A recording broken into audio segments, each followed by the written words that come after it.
चुके हैं शेयर बाजार सबका अधिकार से, एक ऐसा शो जहां पर हमारी मुहिम है, हमारा मिशन है कि आम इन्वेस्टर को शेयर बाजार के बारे में ज्यादा से ज्यादा तरीके से जोड़ा जाए और इसके साथ ही उन्हें जागरूक किया जाए।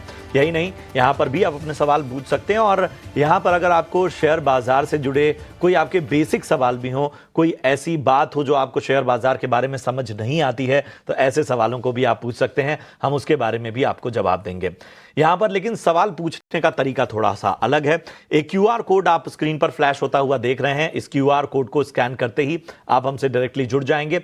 हमसे व्हाट्सएप से जुड़ते ही आप अपना सवाल और बाकी जानकारियां हम तक पहुंचाइए और फिर हम आप उस पर आपको जवाब देंगे। चलिए, इन सब के बीच में अपने सवाल भेजिए और अब एक बार जरा बाजार पर एक चेक लेते हैं। बाजार देखिए, निफ्टी 23,600 के पार इस वक्त जाता हुआ लगभग 250 अंकों की तेजी हम यहां पर देख रहे हैं। इसके अलावा देखें अगर हम बैंक निफ्टी की, तो यहां पर 51,700 के पार इस वक्त बैंक निफ्टी 1100 अंकों से ज्यादा की तेजी हमें बैंक निफ्टी में देखने को मिल रही है।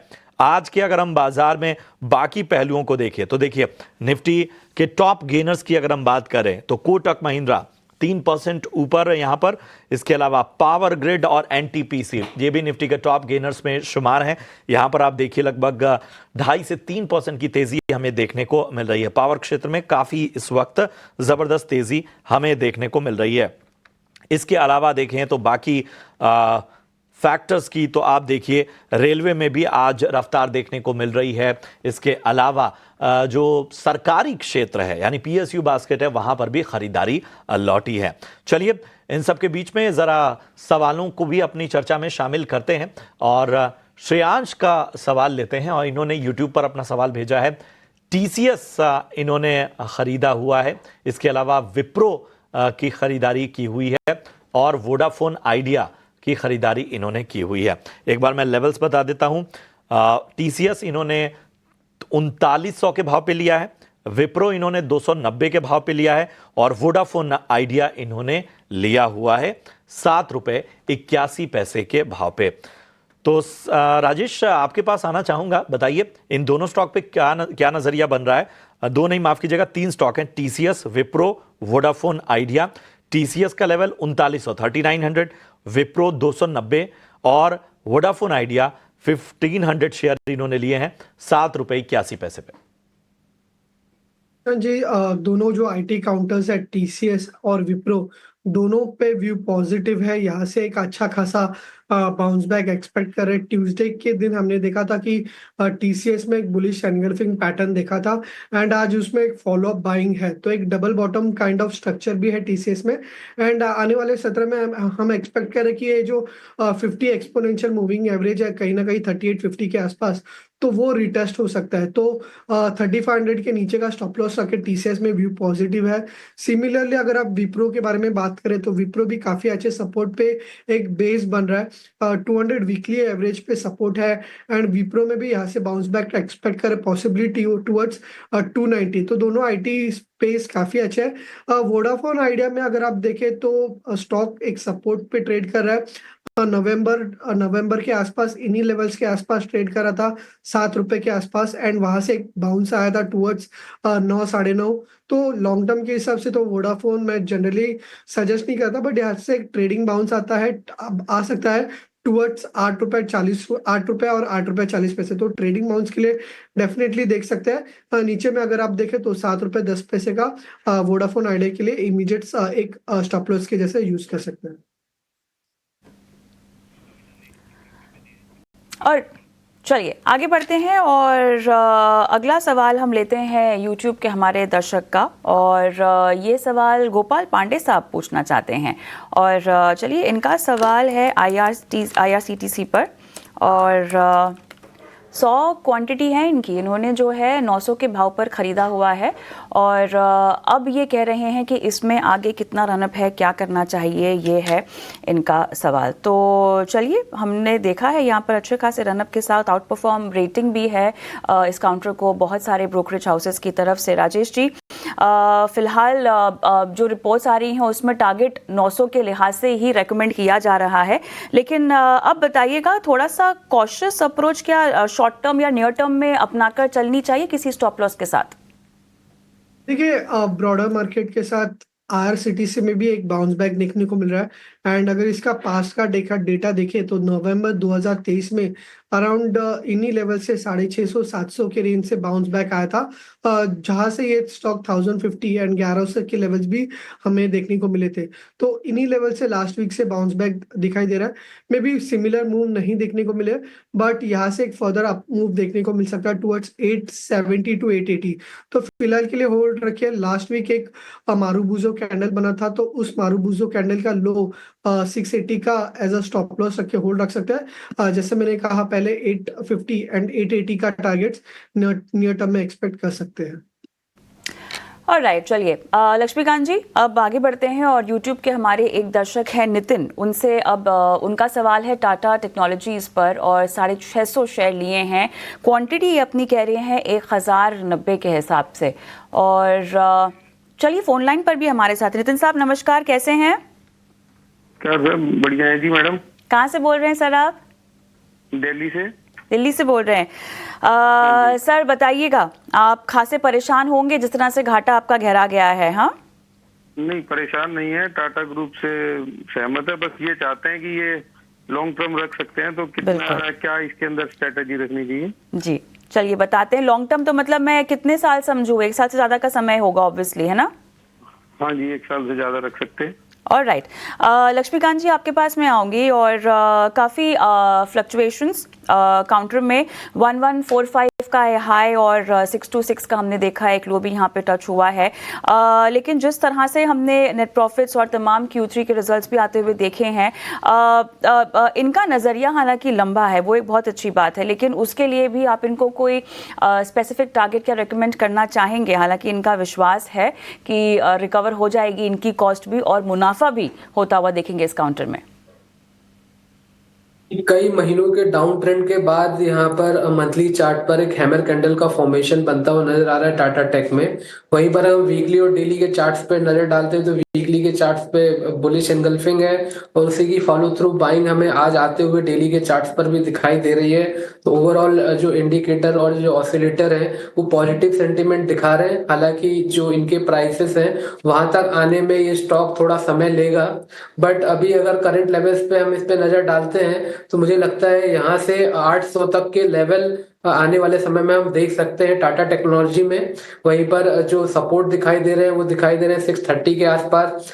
तो मुझे लगता है कि जब तक 630 के ऊपर ट्रेड करता है, 800 का जो नेक्स्ट लेवल है वहां तक हम वेट कर सकते हैं। फिर वहां पर हमें एक बार फिर से रिविजिट करना पड़ेगा चार्ट्स पर कि किस टाइप के फॉर्मेशन होते हैं, देन आफ्टर फिर हम फर्दर होल्ड करने की सलाह दे सकते हैं। अभी फिलहाल हमें 800 के लेवल आते हुए दिखाई दे रहे हैं टाटा टेक के स्टॉक्स में।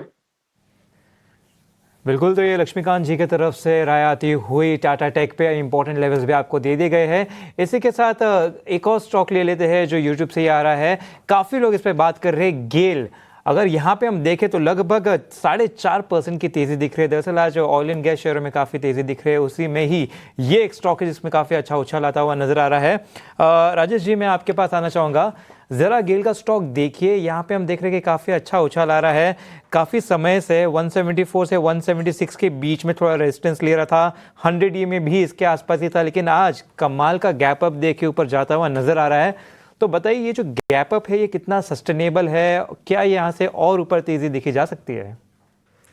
और देखिए, अंश काफी अच्छा परफॉर्म किया है इस मंथ में, अराउंड 17% अप है। जनरली गेल को थोड़ा सा स्लो मूविंग माना गया है, बट इस मंथ में काफी इंप्रेसिव मूव है। एक्सपेक्ट करें ये जो मूव है आने वाले हफ्तों में 200 के लेवल्स तक भी जा सकते हैं, तो बायस पॉजिटिव रखिए। बीच में कुछ गैप्स रह गए हैं, तो उन गैप्स को एज अ सपोर्ट के जैसा ट्रीट कीजिए। 175 173 के आसपास एक इमीडिएट सपोर्ट है, एंड एक्सपेक्ट कीजिए जो पॉजिटिव मोमेंटम है 200 लेवल्स तक कंटिन्यू हो सकता है। डेली चार्ट में भी एक 100 सा राउंडिंग बॉटम पैटर्न ब्रेकआउट देखने को मिल रहा है।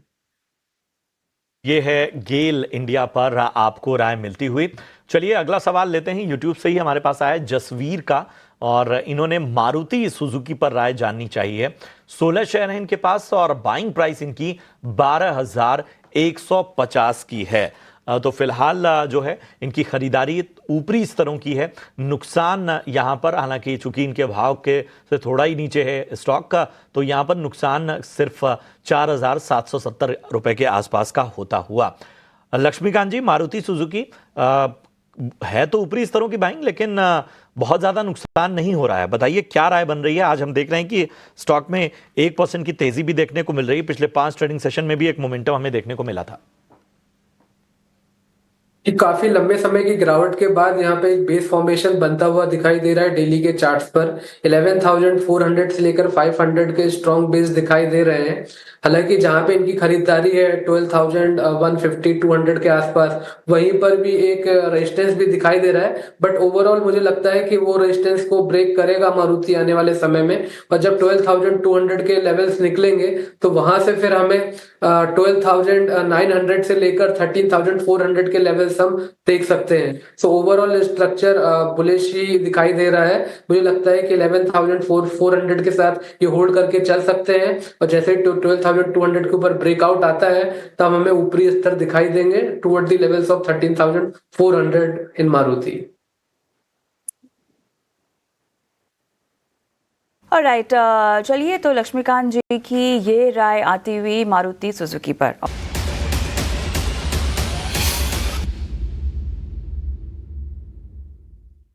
Alright, welcome back. और हमारे बेहद खास सेगमेंट ऑप्शंस के चैंपियन में आज की कॉल आपको बता देते हैं सचिन गुप्ता 5 पैसा कैपिटल से, हमारे आज के एक्सपर्ट, जिनकी रिकमेंडेशन है बाय कॉल की बैंक ऑफ बड़ौदा में।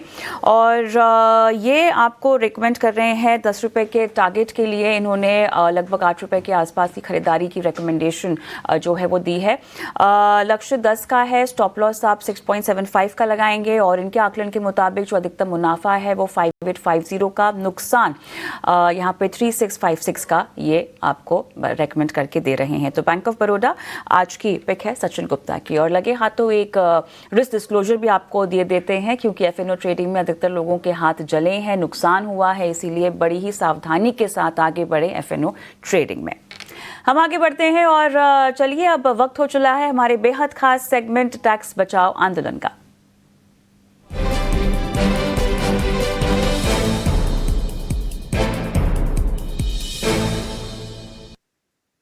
ऑलराइट, 31 मार्च बस यहाँ पर आने को है, और ऐसे में हम आपकी सहायता कर रहे हैं आखिरी मिनट पर। अगर आपको अपने टैक्सेशंस में किसी भी तरह की, उसकी रिपोर्टिंग में किसी भी तरह की दुविधा हो रही है, तो हम आपके लिए आज से ये टैक्स बचाओ आंदोलन की शुरुआत कर रहे हैं। तरुण गर्ग टैक्स एक्सपर्ट डेलॉयट से मेरे साथ जुड़ गए हैं, और तरुण के साथ हम सवाल करेंगे।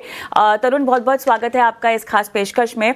और चलिए शुरुआत में टैक्स सेविंग को लेकर ही करना चाहती हूं। वैसे तो ओल्ड टैक्स रिजीम और न्यू टैक्स रिजीम की यहां शुरुआत हो रखी है। अधिकतर ऑनबोर्डिंग हम न्यू टैक्स रिजीम में होती हुई देख रहे हैं, लगभग 80% के आसपास। लेकिन फिर भी जितने भी लोग ओल्ड टैक्स रिजीम में हैं, उनके लिए मैं सवाल पूछना चाहती हूं, क्योंकि लास्ट मिनट है, लोगों ने अपने जितने भी इन्वेस्टमेंट प्रूफ्स हैं उसको सबमिट अगर करने में देरी कर दी है, निवेश करने में देरी कर दी है, तो उनके लिए क्या सलाह होगी? और साथ ही जरा बताइएगा असल में कितनी जनता बची है ओल्ड टैक्स रिजीम में? थैंक यू कविता। देखिए, जैसा कि कविता आपने बिल्कुल सही दर्शकों को बताया है कि ओल्ड टैक्स प्रणाली में अब केवल 20% तक ही लोग बचे हैं। और वित्त मंत्री ने जो अभी इस बजट में भी बताया था कि अब ये जो 12 लाख तक की इनकम को इन्होंने एग्जेम्प्ट कर दिया है, तो उसमें अब 92 या 95% तक लोग मूव कर जाएंगे, और हार्डली मतलब 3 या 4 या 5% से ज्यादा लोग ओल्ड टैक्स रिजीम में नहीं बचेंगे। तो अब अगर मैं करंट वित्त वर्ष की बात करूं, वित्त वर्ष 24-25, तो उसमें ओल्ड टैक्स रिजीम में करीब करीब मोटा मोटा 20% लोग फिर भी होंगे। और अगले साल से हम ये और मूवमेंट देखने की शुरुआत और देखेंगे। तो पुरानी टैक्स प्रणाली में अब देखिए, जो टैक्स बेनिफिट्स अपनी जो डिक्लेरेशंस लोगों को करनी है, एक तो अपने वो एम्प्लॉयर को करते हैं, वो तो उन्होंने बेसिकली कर ही दी होगी, क्योंकि एम्प्लॉयर जो टाइमलाइन देता है वो जनवरी एंड या फिर 15 जनवरी तक की टाइमलाइन मोस्टली कंपनीज में देता है कि आप अपनी हाउस रेंट अलाउंस की इन्वेस्टमेंट या डिडक्शंस आपको क्लेम करनी है तो वो दे दीजिए। अगर आपने घर खरीदा हुआ है तो उस पे अगर आपका कोई लोन है तो उसका ब्याज अगर आप दे रहे हैं तो वो सारी डिटेल्स आप एम्प्लॉयर को दे सकते हैं। और वो इन एडिशन टू दैट जो आपने अगर अपनी चैप्टर 6A की डिडक्शंस में, जैसे कि अगर आपने चिल्ड्रन की ट्यूशन फीस दी है या सुकन्या समृद्धि योजना में अगर इन्वेस्टमेंट करी है या फिर पब्लिक प्रोविडेंट फंड में अगर आपने इन्वेस्टमेंट्स करी है, तो वो सारी डिटेल्स शेयर बिल्कुल। तो ये जो इन्वेस्टमेंट्स है काफी फायदे के लिए आपके लिए होती है अगर आप इनको डिक्लेयर कर दे। एक और बहुत ही कॉमन चीज, हालांकि कॉमन है लेकिन बहुत लोगों को पता ही नहीं है, कितना जरूरी है एनुअल इंफॉर्मेशन स्टेटमेंट। यानी अगर हम फॉर्म 26 ASS की बात करें, इसको डाउनलोड करना, इसको चेक करना और इसका मिलान AIS के साथ करना, अपने बुक्स ऑफ अकाउंट्स के साथ इसको टैली करना। साथ ही क्योंकि बहुत दर्शक हमारे निवेश करते हैं, म्यूचुअल फंड में भी पैसे लगाते हैं, उनके लिए SFT में जो कि म्यूचुअल फंड हो गया या खरीदारी या बिकवाली हो गई इमूवेबल प्रॉपर्टी, उसमें डिक्लेयर करना, इसके इस्तेमाल को करना, टैक्स पेयर की जिम्मेदारी यहाँ पर अब क्या क्या बनती है अपने तमाम चीजों को अच्छे से डिक्लेयर करने में? बहुत महत्वपूर्ण ये प्रश्न है। अभी मैं एक अखबारों में भी देख रहा था कि इनकम टैक्स डिपार्टमेंट बहुत बड़ा ये अनाउंसमेंट्स कर रहा है और बहुत बड़ा एडवर्टीजमेंट्स भी कर रहा है कि 31 मार्च से पहले आपके अगर कोई भी ट्रांजैक्शंस अगर आपके AIS, TIS या फॉर्म 26 AS में अगर आप रिफ्लेक्ट हो रही हैं और वो गलत हैं, तो कृपया अपने पोर्टल पे जाके उसे चेक करिए और आप डिटेल्स दे दीजिए। अगर आप ये ऐसा नहीं करेंगे तो अन्यथा इनकम टैक्स डिपार्टमेंट को पता नहीं चलेगा और वो आपकी इनकम मान ली जाएगी। मैं एक और उदाहरण देता हूँ कि जैसे मैंने अब कई क्लाइंट्स के उसमें भी देखा था कि जैसे कोई भी रॉन्ग इनकम जैसे डिक्लेयर हो जाती है या फिर जैसे रेंटल इनकम भी हमने देखा है, कई बार रेंटल इनकम भी उनके अकाउंट्स में आ जाती है, उनके पैन नंबर पे रिपोर्ट कर दी जाती है जबकि वो उनकी इनकम नहीं है। अगर कोई ऐसा ये 26 AS, AIS, TIS, SFT की डिटेल्स अगर आप नहीं चेक करेंगे तो आयकर या इनकम टैक्स डिपार्टमेंट को बिल्कुल नहीं पता चलेगा और ये आपकी इनकम मान ली जाएगी। तो ऐसे में एक टैक्स करदाता की ये बिल्कुल जिम्मेदारी बनती है कि वो अपनी सारी डिटेल्स को प्रॉपरली चेक करे और बुक्स ऑफ अकाउंट्स के साथ मिलान करे और डिटेल्स भी अपने पोर्टल पे रिपोर्ट करे और पूरा एक खाका या प्रोसीजर अथॉरिटीज ने दिया हुआ है कि कैसे आपको रिपोर्ट करना है कि अगर ये मेरी इनकम सही है या सही नहीं है। तो आप उसको पोर्टल पे जाएं और आप रिमार्क कॉलम में डाल सकते हैं कि that whether I agree with this और या whether I disagree with this। तो वो सारा क्लिक करके और अपना एक रीजन देना होता है कि भाई ये वाली मेरी इनकम नहीं है। तो इनकम टैक्स डिपार्टमेंट अपने आप ही जिसने भी ये रिपोर्ट करी है डिटेल्स उससे फिर वो चेक करेगा और उसके बेसिस पे फिर वो करेक्शंस कर दी जाएंगी। तो ऐसे में ये बहुत ही इंपॉर्टेंट चीजें हैं। अब ये मतलब इस वित्त वर्ष को खत्म होने में एक ही हफ्ता बचा है, तो उसके बेसिस पे फिर ये सारा करना बहुत ही इंपॉर्टेंट हो जाता है कविता। चलिए, बहुत ज़रूरी है कि इन बारीकियों का ध्यान दिया जाए। बहुत बहुत धन्यवाद अरुण, आपने समय दिया और इस टैक्स बचाओ आंदोलन की हमारी इस मुहिम में आज आपने शिरकत की। धन्यवाद। ऑलराइट, तो इसी के अंश हम आगे भी आपको बताते रहेंगे और भी बातचीत होने वाली है आपके टैक्स बचत को लेकर, लेकिन फिलहाल इस पेशकश को हम यहीं समाप्त करते हैं।